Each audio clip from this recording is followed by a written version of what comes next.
Célabore, installé depuis 25 ans dans le zoning industriel des Petits Rechins, est un centre de recherche agréé de référence en région wallonne pour le développement des procédés de valorisation de la biomasse. Grâce à l'expertise de son équipe scientifique pluridisciplinaire et grâce à sa plateforme d'extraction, Célabore œuvre au développement de nouveaux extraits naturels au travers de projets de recherche internationaux et de missions d'accompagnement personnalisées pour le secteur industriel.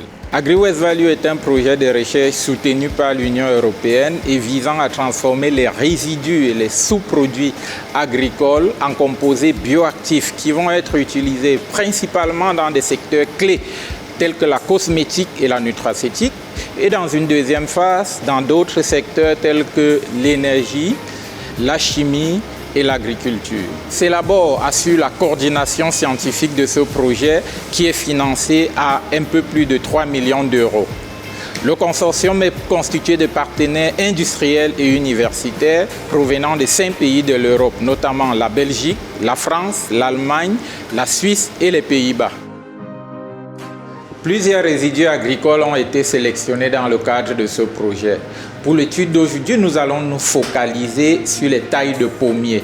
Les tailles de pommiers que vous voyez ici à droite, par exemple, ont déjà été pré-broyées dans un broyeur de jardin et séchées.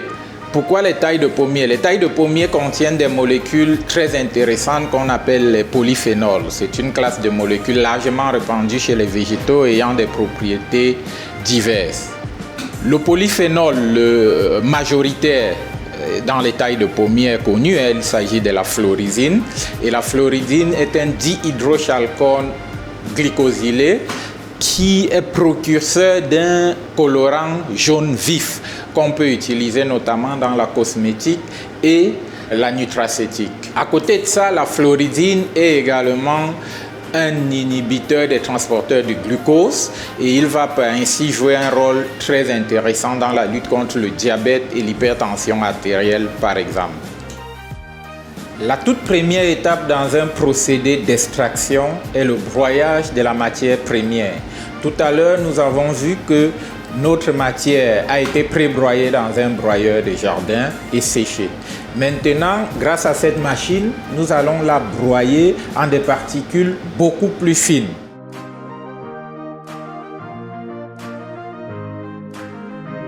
Après ce broyage, nous devons, avant l'extraction proprement dite, nous débarrasser des poussières présentes dans notre échantillon pour éviter d'avoir plus tard des problèmes de colmatage qui sont très souvent rencontrés dans des machines d'extraction. Et donc pour ce faire, nous utilisons, comme vous pouvez le voir ici, un tamiseur.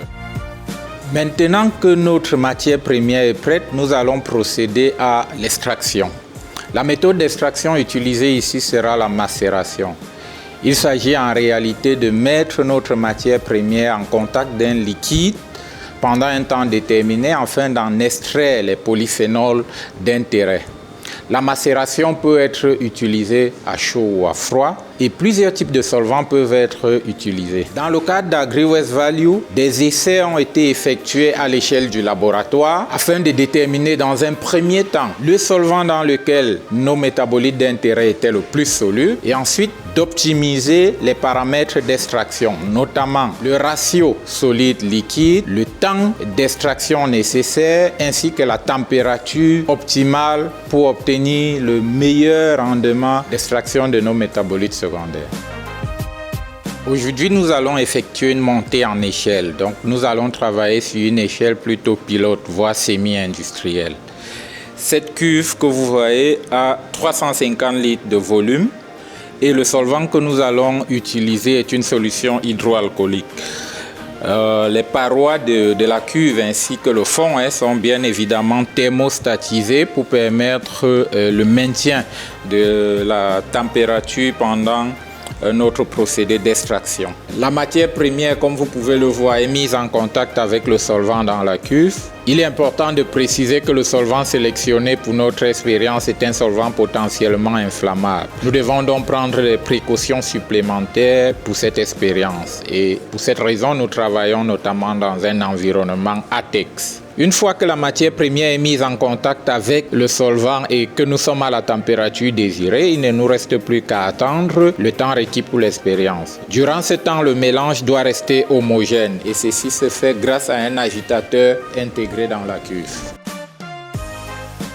À la fin de l'extraction, nous allons récupérer cet article liquide qui contient nos polyphénols d'intérêt. On va l'appeler macérat ou alors filtrat, puisqu'il y a une toile filtrante intégrée sur le fond de la cuve d'extraction. Les drèches solides restées dans la machine vont être également récupérées pour être envoyées chez les partenaires en aval du projet qui vont les utiliser dans le domaine de l'énergie ou des fertilisants agricoles. Par la suite, nous devons évaporer le solvant afin de récupérer nos composés d'intérêt. Pour ce faire, nous allons utiliser dans un premier temps l'évaporateur rotatif qui nous permettra d'éliminer la partie éthanolique. Ici, nous allons travailler sous pression réduite, ce qui va permettre de diminuer la température d'ébullition de l'éthanol qui va donc être évaporé plus rapidement. Une fois évaporé, l'éthanol va dans le réfrigérant et au contact du réfrigérant, il se recondense et retombe dans le ballon récupérateur. Après élimination de l'éthanol à l'évaporateur rotatif, la partie aqueuse résiduelle peut être éliminée soit par lyophilisation, soit par atomisation. La méthode de séchage employée pour cet essai est l'atomisation. C'est une méthode de séchage beaucoup moins énergivore que la lyophilisation. Pour ce faire, nous allons pomper l'extrait dans l'enceinte de l'atomiseur qui va arriver en premier lieu dans une buse de dispersion rotative. Et grâce à un flux d'air, la buse va tourner à très haute vitesse et permettre au liquide d'éclater en micro-gouttelettes. Ces micro-gouttelettes se retrouvent dans l'enceinte de l'atomiseur qui est chauffée à une température de 150 degrés, ce qui a pour effet de les sécher immédiatement. Nous nous retrouvons donc désormais dans l'enceinte avec un mélange de matière sèche et d'air humide. Le mélange va être évacué vers le fond de l'enceinte grâce à une aspiration d'air et être évacué vers un cyclone. Le cyclone va permettre de séparer la matière sèche de l'air humide. La matière sèche va tomber dans le ballon récolteur par effet de gravité et l'air humide va continuer vers l'extérieur pour être évacué. Maintenant que nous avons notre extrait, il ne nous manque plus qu'à le peser et évaluer le rendement d'extraction. Avec notre extrait, il nous reste une question principale.